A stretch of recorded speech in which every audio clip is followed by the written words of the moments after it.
what happens to our duty of care of considering safety when it comes to, glasses in the car? So the same can be said about sunglasses. I've heard them say, at what stage will it start to come back on us as, the people in the industry, because we didn't tell people to wear sunglasses and then ended up with an issue around the eye. Welcome to The Focused View, the podcast for eye care professionals across Australia. Brought to you by Opticare. In each episode, we bring together leading eye care, optical and business professionals to share valuable insights, practical tips, and the latest trends shaping the optical business landscape. I'm your host, Michael Nasser, and together we'll explore innovative strategies for practice growth, patient care, and business success in the eye care industry. Whether you're starting your career, managing a practice, or just looking to stay ahead of the field, The Focused View is your source for inspiration and knowledge. Joanne, welcome back to the show. It's been a while, but very excited to have you on and to be discussing today's topic. It has been a while, and we did try and do this at one of the road shows, but everyone was quite excited and we had a lot of background noise. So we're re-recording, which is, it's good. It was something that we had to go out at the Brisbane OptiPro roadshow event, and the acoustics of the room weren't really conducive to a good recording, so the clarity wasn't that good. So we're redoing it now, obviously, and really excited about today's topic and getting into it. Mm-hmm. It's a topic I feel that is, I wouldn't say controversial is the right word, but I guess it's one of those areas that we neglect. And as a result, I feel like there might be some insights out of today's conversation that people aren't necessarily always thinking about, and hopefully we can highlight the importance of this particular product in store and the aim of allowing stores to really get the most out of it. So sunglasses and integrating them into our optometry practices. Why are sunglasses such a significant opportunity for optometry practices in Australia? If we go, I suppose, go back to that where you opened up and you said that it's probably something that people don't really think about. I think as the industry changes and as we move through that, clinical sales thing, I think some people feel that sunglasses are a little bit more on the sales side. That's probably part of it. One of my thoughts has always been that customers buy sunglasses. We don't sell them because we don't tend to do a lot with people who come in just to buy Sunnies.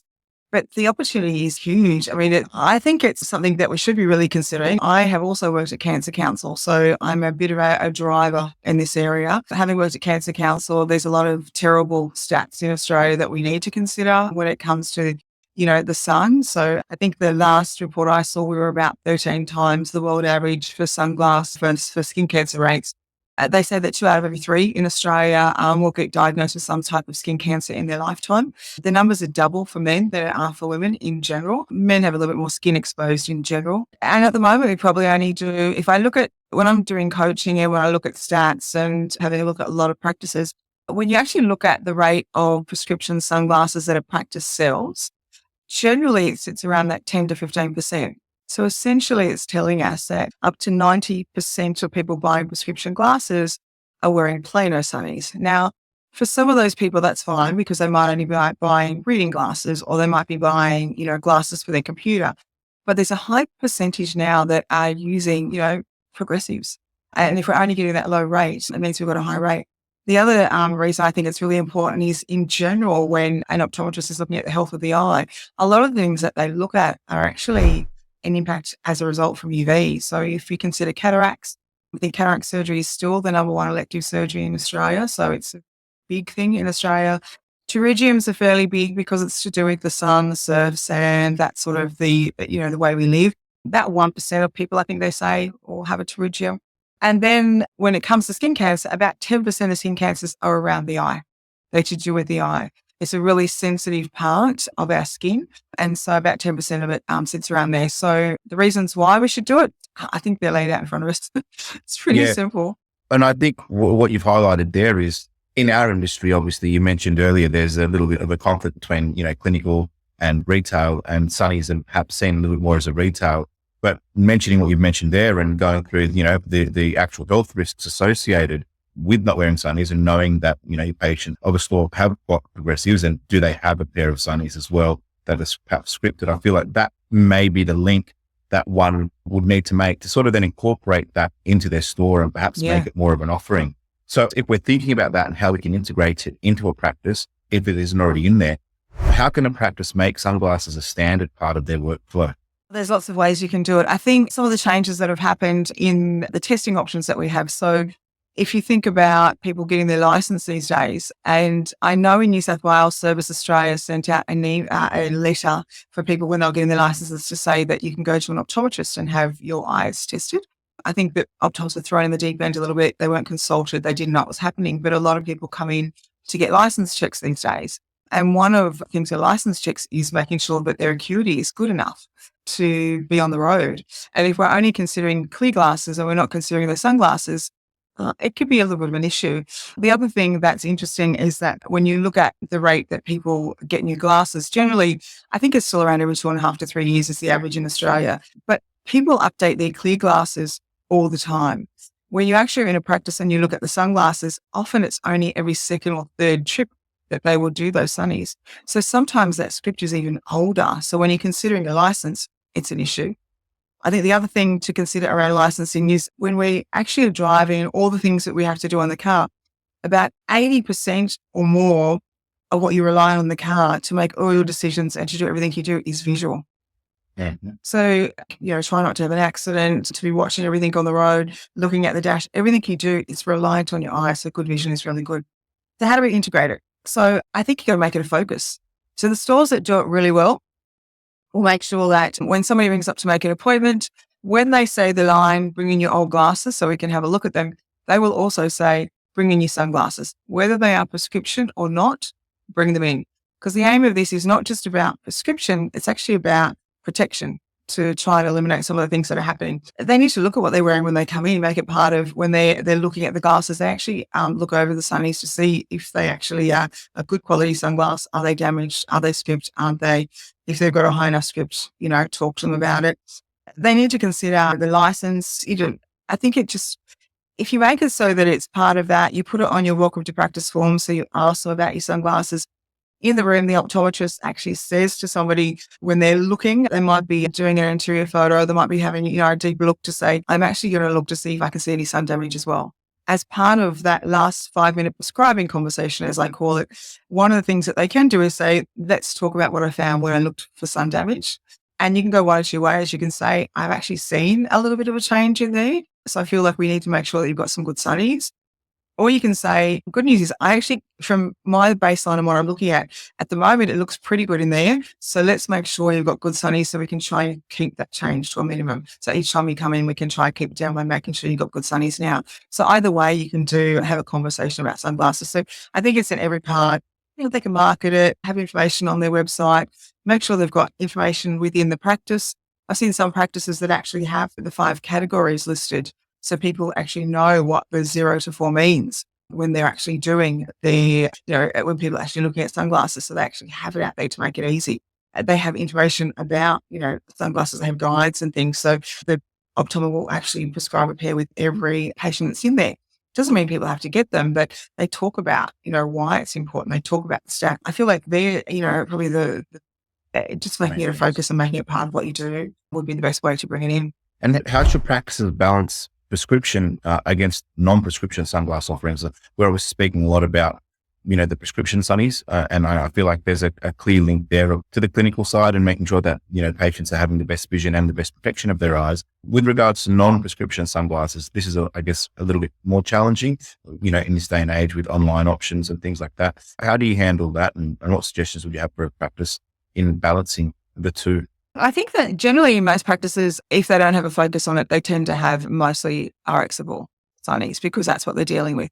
So then if somebody comes in and they're buying Plano, it's all nice and easy because it doesn't matter whether you get script or Plano. I think the big issue with a lot of them is making sure that the team understand prescription versus base curve versus, what you can cut out versus what you can do when it comes to the frame component and the curve of the frame, as opposed to just being able to do any script. So I think there's a lot more work involved. If you want to do a Plano, you can have all sorts of Sunnies in there, but then you also got to be sure that you're telling the right people the right thing. So when you're doing somebody with prescription, you've got to know which one's script or which ones aren't. So you might want to put a little sticker on them. But it also helps you with your sunglasses, with your contact lens wearers, because they actually have more sensitive eyes water a little bit, and they need Plano Sunnies as well as prescription Sunnies. So if you don't have them, you're sending them somewhere else, and that somewhere else might not just be a sunglass shop; it might be another optical shop. and then, you're pushing them into the arms of somebody else. So I feel like it's about having the right mix. It's about having good understanding by the team, making sure everyone's trained, some way of recognizing what ones can be used for script, some way of recognizing when you have to go to a grind or when the higher base curve can become an issue once you get over a certain script. So you've got to set all that out to make sure you can do both quite well. Yeah, I think when it comes to the prescription side, as you said, there might be a little more of a need of the technical understanding to incorporate that. And you've mentioned the team and training. So what essential training do you think staff should receive on sunglasses, and where's the best place for that to happen? I think that there's some basics. I know when I've talked to new people in the industry about the difference, if they understand the difference between tinting a lens and a polarized lens, a lot of them can't tell you the difference and they don't know what the difference is. And they often use the same wording with the patient. So the patient thinks that both will reduce glare, when usually polarized is for glare and tinting is to reduce the brightness, but it's not for the glare. So I think a good understanding of that, a good understanding of at what point in a script do you need to start thinking about base curve in particular. I mean, in all scripts you should, even in a low 050. I mean, if you go to an 8 base Sunny and they're used to wearing like a 1 or a 2 base frame and they're sensitive, they'll notice it. But once you start to get to that -2 and higher, it becomes an issue because you're not just thinking about, the curve for the optics. You're actually thinking about how much thicker the lens becomes, because it's not in its natural form of a photo front curve with the script ground on the back. It actually ends up being, curved here with extra curve here and with a lot more thickness in it. So understanding that, bigger frames for plus wearers, how much weight you're going to have, how much thicker it's going to be in the center. So I think that these components of the prescription, understanding that, the difference between tinting and polarizing, understanding base curves as well, and understanding optics and how the difference can be. Because I mean, it can be quite common. It's not every patient, but it can be quite common that somebody can have a pair of clear progressives and a pair of sunglass progressives and say that one of them they feel better in, even though you might have the same lens in there. And that often is because of the base curve, or it's because of, the size of the frame. It can be to do with, the tint. There's a few things that can impact them. So I think there's got to be a really a good understanding, good training if you want to work well in prescription sunglass world. And it sounds like if there's a store out there that needs training or is seeking training, it would be, their lens lab would probably be the best people to contact in this regard. Yeah. Great starting point. I think a lot of the sunglass suppliers, if they do frames and Sunnies and they've been around for a while, they generally have an idea about the base curve of their Sunnies and they can give you a bit of guidance when it comes to understanding lens options and what you can use, because there are specialty lenses out there for sunglasses. Then I would go to your lens company. But it's really interesting now, the push on color and what colors are used for. So a lot of practices will know, FL41s that you use for migraine sufferers and other, eye conditions. If you go to, and I'm not trying to plug one brand, it's just that I know that they do this, but I know a brand like a Maui Gym actually have training on their website and they tell you what the different colors are good for. So if somebody goes on and does training with them, they actually have a really good understanding of what each color has been introduced for. And what that does, for the eye conditions and how it will help different people. So I think the simplification of color is things like knowing that if you go more for an amber brown, it's good for contrast. So if there's a golfer, they want to be able to see the white ball on the green grass, contrast to the blue sky, it will make it stand out. But if you've got somebody who's outdoors most of the time, has a job where they don't want that color change, they want something very neutral, then you usually go for grey or the G15 green grey. They're the most neutral colors on the eye. They won't distort colors. They'll just dull everything down and make it, soft at the light won't be as bright. So understanding color is important, but a lot of the time the labs can tell you that, your lens suppliers and some of the sunglass suppliers will actually have training for that for you as well. Yeah. Sounds like there's a heap of people around. So just need to reach out and ask some questions. If this is now something that a store is starting to incorporate, visibility within the store and presentation within the store in the sunglass area is important. And do you have any suggestions there or, any ways that a store could improve that, or if they're looking to review what they should be thinking about? Yeah. In a lot of practices, I think the sunglass area is probably not the area that they concentrate on the most. So if there's going to be gaps, often it's in the sunglass area. So you want to make sure that you've got, the stock filled because it has to look good. You want to consider how you merchandise it. And there's so many ways you can do sunglasses. For a lot of brands, they like to have their brand together, especially if they're a well-known brand and they're known for their lens and their frame designs because they like to show, a collection. But for some practices, when you're doing a bit of a mix and you've got a mixture of age groups, you need a mixture of price points, you need a mixture of options between prescription and Plano, you can actually consider things like displaying it by frame color or even lens color, because that actually makes things look really nice as well, having those differences in the colors showing up quite well. So you can look at that. You can actually look at things like your demographics as well. It's good to understand not just the patients that you are seeing and how they relate to the census and demographics, but also the general public in the area, because you might attract people because you're known for something when it comes to prescription. But Plano is very different. Plano can often be just an off-the-cuff buy. It can be somebody just walking by because you've got a good display in your window. They might not normally go into an optometrist and they might come in. And that demographic might be a little bit different to the demographic you're doing prescription glasses with. So consider your local area. I'd have a look at who the competition is. So if you're getting into Plano, also look at the competition, see what they've got on display, see what brands they're doing, see how they do it. Because you really want to have a little bit of a point of difference, and you don't really want to have the same as what other people have, but you also want to attract the people that are going to those other stores. So you've got to have that little bit of the crossover. So the places that will sell it, look, surf shops do it, other optometrists do it. You have sunglass shops these days, chemists have it, servos have it. There's lots of little places that have, your everyday sunglasses. Even a lot of the brands now, you can go into Sports Girl, you can go into Suzanne's, you can go to all these places that actually have their own branded sunglasses now as well within the store. So there's a lot of options out there. So I think you just got to think about the prescription patient you're seeing, make sure you've got what you need for them, but then have a little think. If you're going to do some extra pieces in there, you're going to do a bit of display in the window so people can see it. You're actually in a good position. You might be a coastal store. You might be close to like sport places where there's kids playing sports and the parents are around a lot. You might be near, really cool clothing stores or cafes where people are going to see you. Then you might want to actually look at what that mix looks like and put a little bit of difference in the Plano in there as well. Yeah. So you mentioned that a little bit about how important, I guess, the merchandising plays in, the presentation of the sunglass sales or sunglass offerings within stores.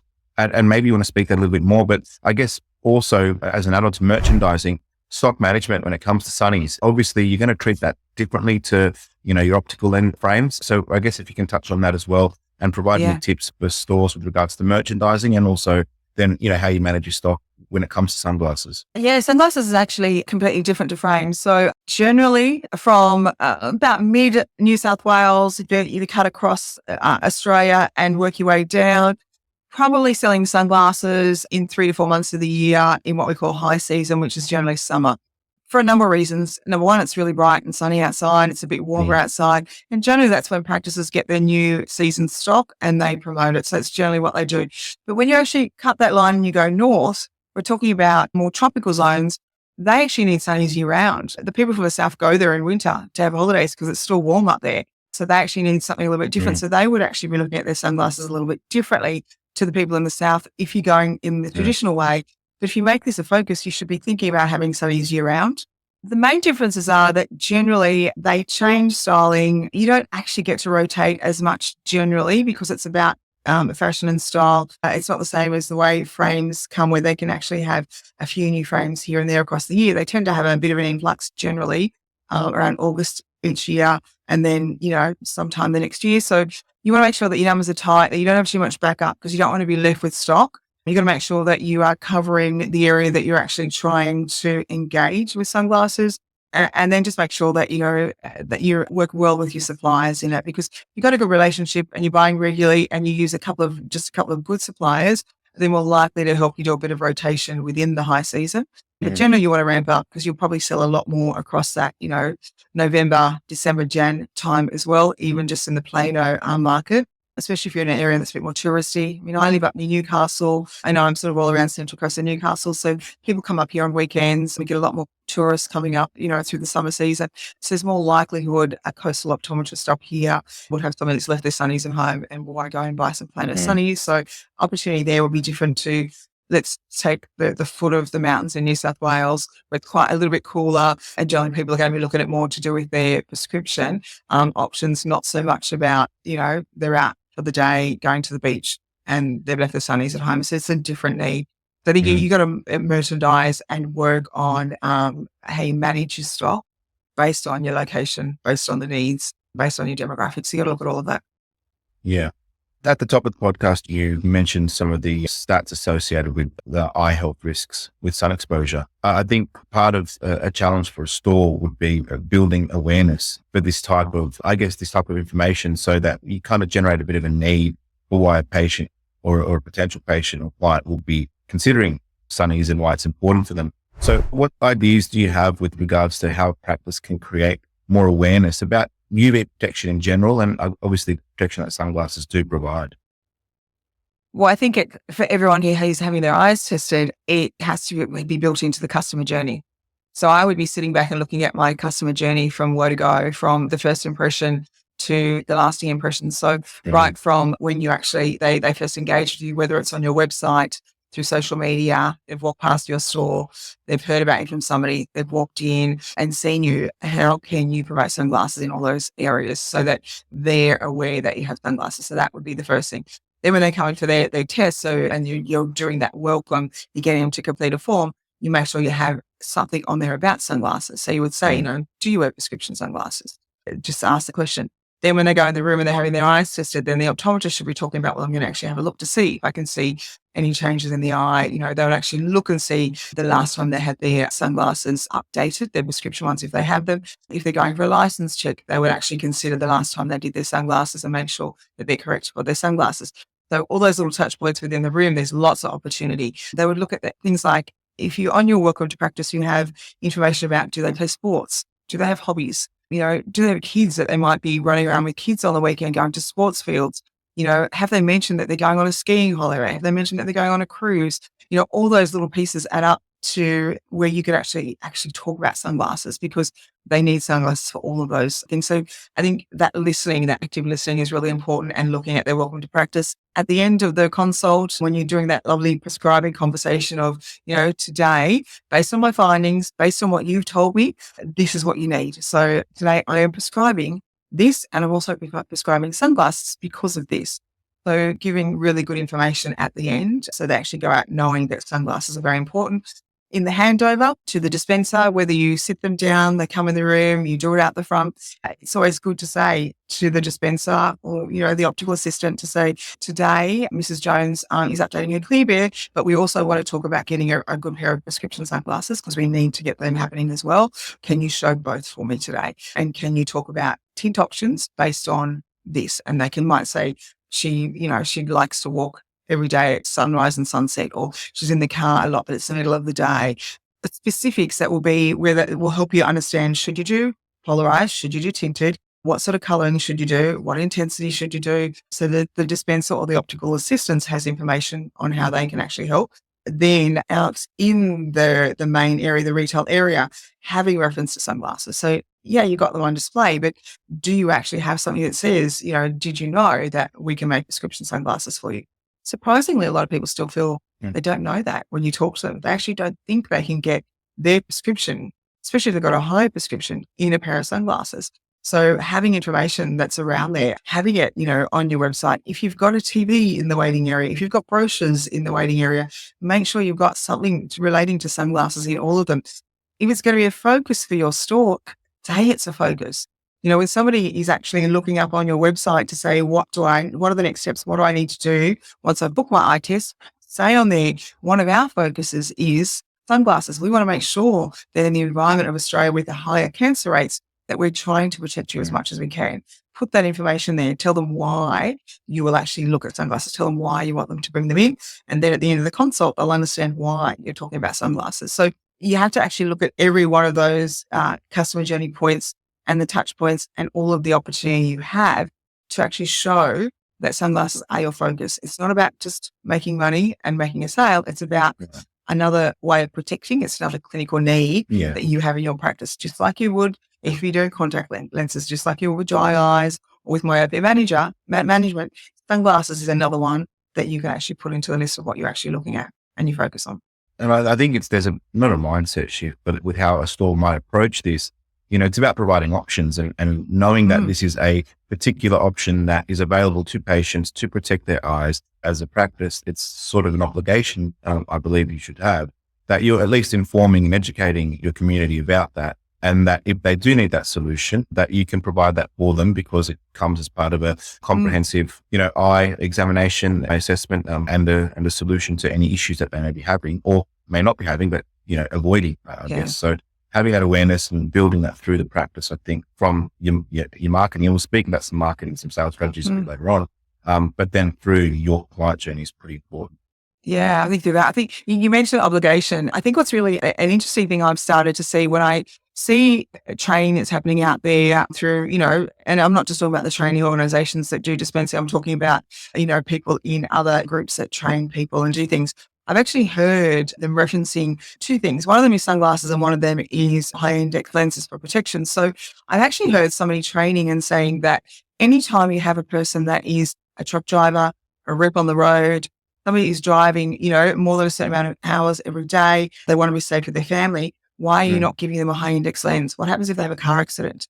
What happens to, our duty of care of considering safety when it comes to, glasses in the car? So the same can be said about sunglasses. I've heard them say, at what stage will it start to come back on us as, the people in the industry, because we didn't tell people to wear sunglasses and they've ended up with an issue around the eye because they weren't protecting their eyes. I mean, if they're not wearing clear glasses, which give them some UV protection anyway, and then walking around and they're not wearing sunglasses, we're really, at what point is it our duty of care as part of our clinical care to ensure that we're actually giving that advice? So it's a very interesting thing that you said about, the obligation is what's our duty of care around sunglasses and providing that as a clinical, preventative option if we can, or ongoing care option. So it's an interesting thing to think about. And knowing that the store, and the practice is that there should be that, and again, this is just an opinion of mine, should be the leader when it comes to these types of matters and creating that awareness within the community, in particular, in the community that practice serves. Have you seen any, or are you aware of any partnerships or community engagements that have worked when it comes to promoting sunglasses and I guess general, eye-related matters with regards to outdoors and the instances where sunglasses can help? I feel like it's a little bit more around your local area marketing pieces because I think it comes in pockets of what you can do. I know years back I was working at Provision and there was we were talking about driving and, because I mentioned before about 80% of our decisions are because of what we see, right, in the car. Mm-hmm. But if you're actually marketing around sunglasses and vision, why wouldn't you do, think really outside the box? Why wouldn't you do things like you've got local service, New South Wales, RTAs, they used to be called, that are doing driver's license tests all the time. Why wouldn't you go in and talk to them about, what your focus is and why you would be the perfect place for them to send people to?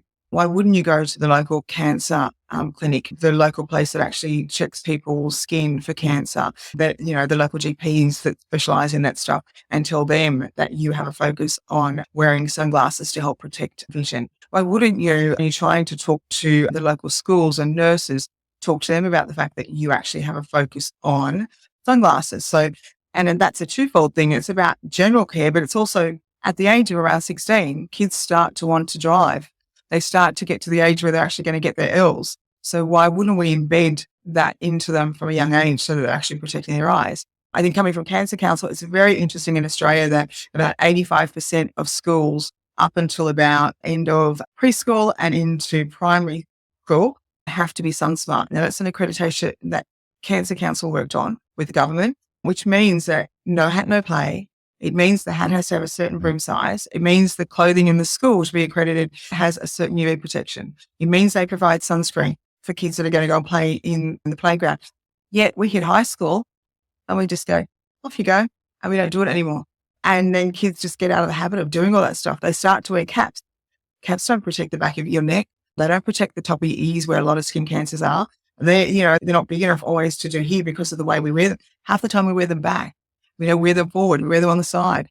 So why aren't we doing things like that and considering different things outside of the box to do it? But even, collaborations, to go and talk to the local fashion store. Give them some Sunnies to put into their window for, looks, talk to them about doing fashion events. I mean, I worked at Ladies Fashion where we used to do once a quarter, we would do a night for the ladies and where we get some of our customers to be the fashion models. So we'd use real ladies and we would go around to all the stores that were local to us and we would get accessories, We would get Sunnies. We would actually put them into, bags, their information. We would do cross promotions. We would get giveaways and have, lucky door prizes. And we would actually help as a community to grow the other stores around by actually talking and cross promoting. So that's another way you can do it, is just consider the stores that are in your area and get in and see those people and talk to them about it. Go to the pharmacist. You've touched on some marketing tactics there, and that was going to be my next question. What would a store do with regards to marketing and some strategies in that regard? Obviously, you've mentioned there collaborations and finding local businesses, fashion oriented stores and the like. Is there anything else that you would recommend or suggest when it comes to starting to promote and market this as a store, that as something that you now focus on? I think that one way I would suggest is when you look at social, so social media, reels are really important. People love a good reel, good video. But you look at social media, and if practices go and have a look at the engagement rate and look at the likes, people generally will click and like on the real stuff. The stuff that's about the patients, the stuff that's about the team, not the stuff that's about the brand. So you can put a brand image up, and that's nice because you need to do that from time to time. Got a new brand, da, da, da. But if you actually have a team member instead that takes pictures with those sunglasses on and said, got this new brand in, how good do these look? They go to coffee. If they go and have coffee every morning and they go to one of the local coffee places, they tag them into that and they wear a different sunglass every day and have an image with it, or they actually have it sitting next to their cup of coffee and they're promoting sunglasses they're wearing and they're promoting, the local cafe. Good way to do it. If the team's out and about doing an event, get them all to put their sunnies on. We live and breathe this. We don't just talk about sunglass protection. We don't just have it as a focus in our store. We actually live and breathe it. Here's our team out together. We've all got our sunnies on today. We've all put our sunscreen on this morning. We've got our hats on. We've all got our sunnies on. So get people out and about from the team and do it. If you've got somebody picking up a great pair of, sunnies that are fantastic, ask, do you mind if we take your picture? Do you mind if we put it up on social media? You should be doing that regularly to try and get lots of really good real people that you're doing. But the team is a really cool one because you can actually, cross promote across different places within your community. You can tell a little bit of a story. You can showcase new brands, but do it on the people that are within your store because people are going to engage with them. You're going to get 10 times more likes. If, you're in the local cafe and you've got the receptionist who looks fantastic in every sunny, wearing a pair of sunnies, and she's hashtagging the supplier and she's out there, and all of her customer base see her, you're more likely to pull in a different crowd than you normally get as well that see that you've got sunnies. And if we're looking out at the sales side of it and maybe some strategies or tactics that we can incorporate to promote the sales, obviously, I don't mean it in a bad way, selling it. But if we're looking at how we can promote the service, and we've obviously mentioned a few points as to why we believe it's beneficial that this is to be done, and practices should hopefully take that on board. So when it comes to that particular sale component, how can maybe bundling or second pair offers, or are there any other, tips or strategies that you have in that regard that a store can incorporate into their offering to increase sales in this regard? Yeah, you can do second pairs. You can do you can use it as a conversion tool. So if you do it on the same day, you'll get, this reduction on the price. If you come back within a month, you get this. After that, it goes back to standard price. You can do promotions where you actually upgrade everyone who wants it or needs it to polarization, at different times throughout the year. You can do packages to simplify it. Set up a few packages where you offer either tinted or polarized, and it's just in single vision, grind, maybe a base progressive, maybe a better progressive. Just make it really simple so you have options there. Looking at the stats, because as I said, when people do look at it, generally they are quite surprised to see, because all of the systems that we have, there's generally something that says either sunglass with prescription or with lens, or it says prescription sunglasses on the different reports. It shows you the percentage that you do. I do see that some people actually then have a bit of a percentage around, a photochromatic option. But if you're being serious about sunglasses, photochromatic, it's a go-between pair of glasses is what I would say, because you get in the car, they don't go dark. You do have some that are extra active, but they still don't go really dark in the car. And if you're really quite light sensitive, they're not going to be what you need. You need a proper pair of sunnies. So I think if you really look at your stats, just look at that prescription amount, see what the opportunity is. And then, between the whole team, talk about all the different touch points and where you can add it in and the way you can look at the changes, because some people hate KPIs. We've talked about this before. Numbers don't lie, but they are just the result of the behaviors that you have within the practice. So if you change a behavior and that behavior is, I now talk about sunglasses at the end of every consult that I do as an optometrist, the result, I'll see how effective that is and how well you do it is, has my sunglass sales gone up on my KPI report? Am I seeing my percentage of prescription sunglasses is higher than it used to be? I know it's working because I can see those numbers. Am I seeing that I'm doing more polarized than I used to do Yeah. when I used to do just tints, because I now understand the need for polarization compared to the need for tinting. So I can see those numbers. So KPIs are not always about, whipping and saying, this is our result, we want this to be better, and I want you to get this number. Sometimes they're just a way of saying, is what I'm doing successful? Is the behavior that I'm changing to giving me a result that I actually wanted, or isn't it?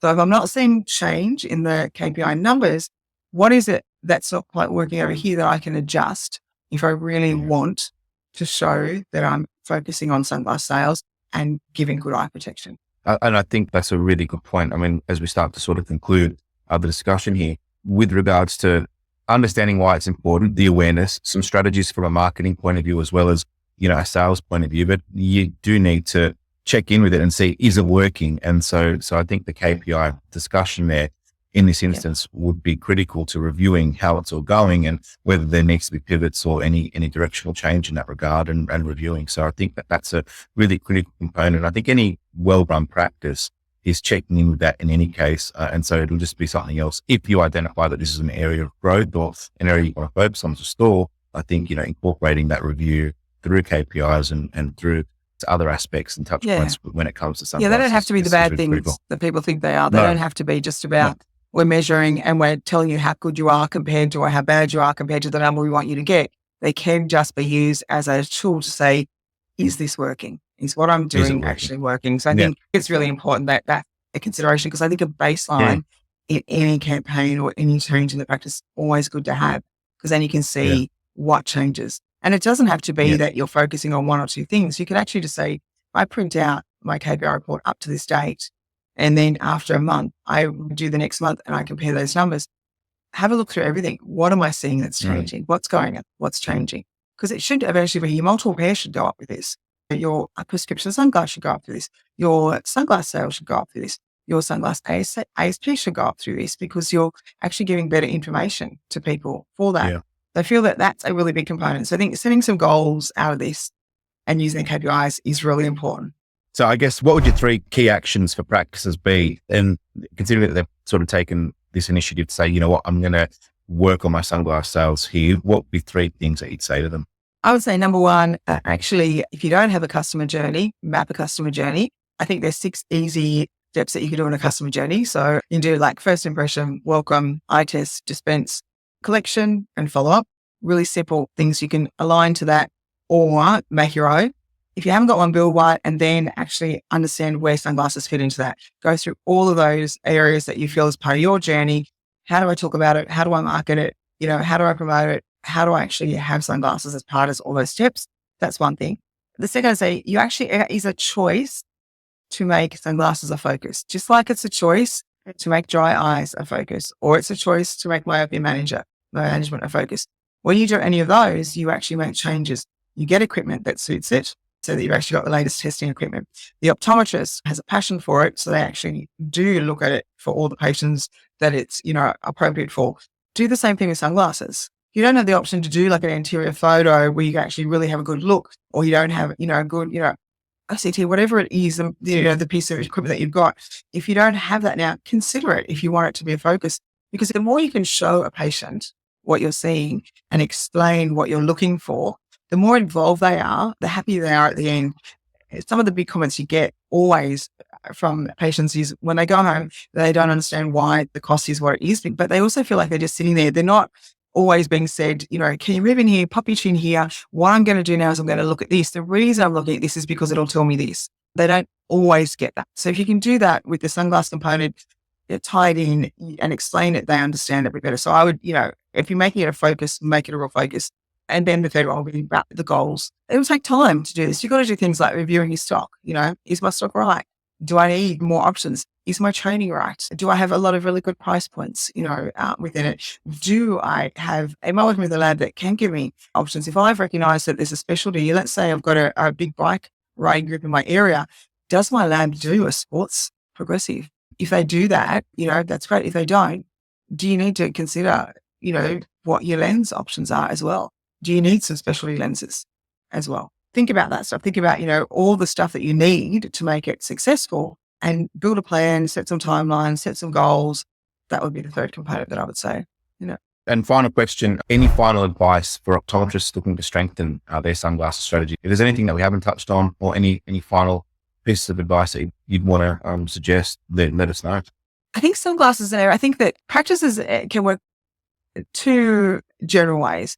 You can either have what I class as a prescribing optometrist who actually tells the assistant what lens down to the index, the lens, the inclusions and stuff. So that person doesn't have to have, much of a conversation. So then they're the ones that see all the reps and get all the information.